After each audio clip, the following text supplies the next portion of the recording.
سامعین ناظرین، infection control society آپ کی صحت کے لیے، آپ کی آگاہی کے لیے اور نئی معلومات آپ کو پہنچانے کے لیے مضامین آپ کی سماعت کے لیے پیش کرتی ہے۔ مختلف جو روزانہ نئی ایجادات ہو رہی ہیں ان کے حوالے سے بھی ہم نے کافی مضامین آپ کی سماعت کے لیے پیش کیے۔ ان ایجادات کا صحت پہ کیا اثر ہوتا ہے، کس طرح یعنی کہ مسائل پیدا ہوتے ہیں، تو اس کے بارے میں ہم آپ کو بتانا چاہیں گے۔ لیپ ٹاپ آپ کو ڈپریشن میں مبتلا کر سکتا ہے۔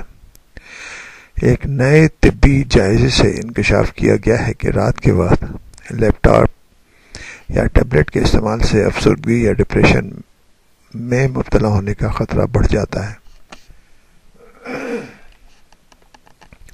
ریسرچرز نے اپنی تحقیق میں دیکھا ہے کہ رات کو اگر تیز روشنی آنکھوں پر پڑتی ہے تو جسم میں اسٹریس ہارمون کی سطح بلند ہو جاتی ہے اور اس سے افسردگی طاری ہوتی ہے، جس سے سیکھنے سمجھنے کی صلاحیتیں گھٹنے لگتی ہیں۔ اس جائزے کے لیڈر امریکی جانس ہاپکن یونیورسٹی کے سمر اتار نے کہا ہے کہ بنیادی طور پر جو کچھ ہم نے اپنی تحقیق میں دیکھا ہے وہ یہ ہے کہ اگر طویل عرصے تک انتہائی تیز روشنی میں آنکھیں کھلی رکھی جائیں، خواہ وہ روشنی رات کے وقت آپ کے سٹنگ روم یا کام کی جگہ پر ہی کیوں نہ ہو، اس سے جسم میں خاص اسٹریس ہارمون کی سطح بڑھ جاتی ہے، جس کے نتیجے میں ڈپریشن ہوتا ہے اور احساس اور ادراکی افعال کی صلاحیت کم ہو جاتی ہے۔ بجلی کے ایجاد سے پہلے انسان طلوع آفتاب کے ساتھ بیدار ہوتے تھے اور غروب آفتاب کے ساتھ سو جایا کرتے تھے، لیکن اس ایجاد کے بعد لوگ رات گئے تک کام، کھیل اور تقریبات میں مصروف رہتے ہیں۔ 21 سینچری کے اس نئے منظرنامے کے اثرات کا جب چوہوں پر جائزہ لیا گیا تو پتہ چلا کہ ان کی سنگین قیمت ادا کی جا رہی ہے۔ اس جائزے میں یہ دیکھا گیا کہ آنکھوں کے مخصوص خلیات جن کو انٹرنسکلی فوٹو سینسیٹیو ریٹینل گینگلیون سیلز یا آئی پی آر جی سی کہا جاتا ہے، تیز روشنی میں متحرک ہو جاتے ہیں، جس سے دماغ کے وہ مرکز متاثر ہوتا ہے جو مجاز اور یادداشت سیکھنے کے عمل کو کنٹرول کرتا ہے۔ پروفیسر اتار نے مزید کہا کہ چوہوں اور انسانوں میں جو بہت سی چیزیں ایک جیسی پائی جاتی ہیں ان میں ایک یہ آنکھوں کے مخصوص خلیات ہیں یا سیلز ہیں جو ان کو اس طرح متاثر کرتے ہیں جیسے انسانوں کو کرتے ہیں۔ سائنسداں اس بات کو پہلے سے جانتے ہیں کہ موسم سرما جب دن چھوٹے ہوتے ہیں کچھ لوگوں میں ایک قسم کی ڈپریشن کی شکایت پیدا ہو جاتی ہے جسے سیزنل افیکٹو ڈس آرڈر کہتے ہیں۔ اس دوران کچھ مریضوں کو جن کا موڈ اکثر خراب رہتا ہے لائٹ تھراپی سے افادیت اور افاقہ ہوتا ہے۔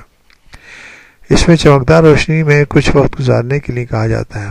پروفیسر اتار کی ٹیم کو یقین تھا کہ چوہے بھی بالکل اسی طرح رد عمل ظاہر کریں گے، لہٰذا انہوں نے اپنے نظریے کی عملی جانچ کے لیے لیبارٹری میں چوہوں کو 3.5 گھنٹے روشنی میں اور پھر 3.5 گھنٹے تاریکی میں رکھنے کا مسلسل عمل شروع کیا۔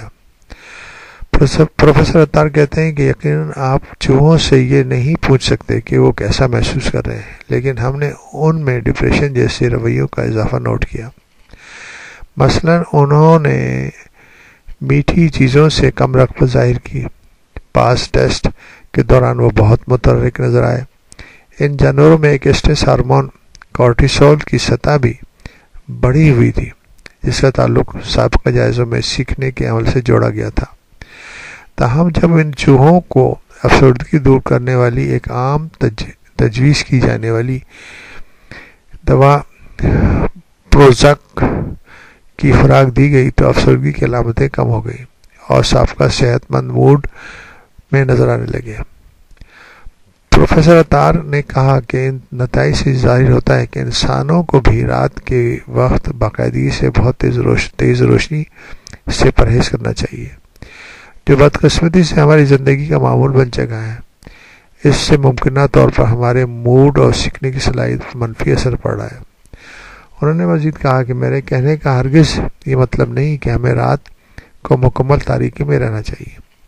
میری تجویز صرف یہ ہے کہ کمرے کو بقائے نور بنانے کے بجائے ضرورت کے مطابق بلب روشن رکھے، جس کی روشنی بہت تیز نہ ہو، اور اگر کتاب پڑھنا ہو تو روشنی صرف صفحات تک محدود رہے تو بہتر ہے۔